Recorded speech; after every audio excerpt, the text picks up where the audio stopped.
Ziya ngokwanda izinkinga zalowo wayengumsakazi Ukhozi FM uSibu Buthelezi njengoba esevulelwa amacala ahlukene okweba imali kwaphinde-ke kwavumbuka iqoqo labantu elithi-ke ubakweleta imali elinganiselwa ku-4 million wamarandi. Leli qoqo lizihlelile lahlangana laba-ke yimbumbe ezinkundleni zokuxhumana ukuze-ke lidingide izinkinga elibhekene nayo.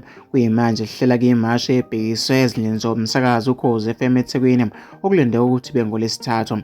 Okhulumela leli qoqo umnumzane Nkosinathi Gciwa oneminyaka engu-32 wasosizweni eNewcastle utshele iphephandaba ukuthi uButhelezi uphakeme uyadelela akabahloniphi futhi abantu akabacabangeli abanye abantu. Ngithwele kanzima yimina ngedwa ngizama impilo ekhaya ngidayise emgwaqweni imali ngangiyithola lapha ngayifaka kuleli bhizinisi ebengilethemba ngoba ngizwe ngalo emsakazweni Ukhozi FM.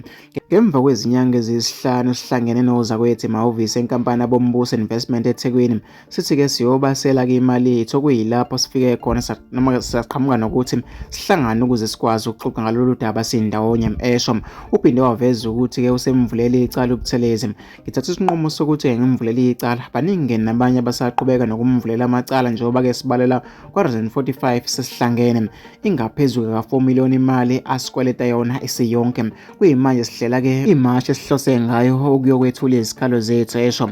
Incwadi-ke yezikhalazo ebiyibhalwe-ke noma-ke ibibhalwe ukuthi ivela kubalandeli bomsakazi Ukhozi FM iveza ukuphoxa ngokuthi-ke babengazi ukuthi-ke abalaleli umsakazo nje kanti-ke bazobuye baqole. Kuvela-ke leli qoqo labantu abathi-ke baqoliwe nje ngoLwesihlanu bekuwumnqamulajuqu wesivumelwano esenza-ke nabenhlangano isikebhe sokuthi uzokhokhela umndeni wakwasibisi ingxenye yemali ayikweleta yona engango-600,000.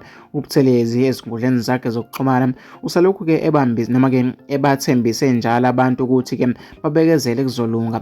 ngoLwesithathu kuvezile lokhu ukuthi wathi-ke nangesonto elizayo uzophinda aveze-ke azobabikela ngokuqhubekayo.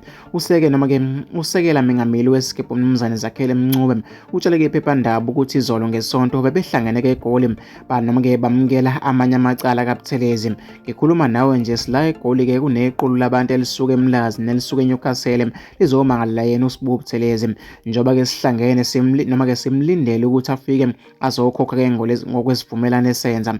Uma-ke egcine engafikanga-ke namhlanje sizokwenyusa-ke umqeqo wethu wokuxoxisana naye. Impela kuzothi-ke ukunyuka kancane esho. Ukhuluma amaphoyisa uConstable Thenjiswa Ngcobo uqinisile-ke ukuthi kunamacala okweba imali amabili aphenywa esiteshini ezahlukahlukene.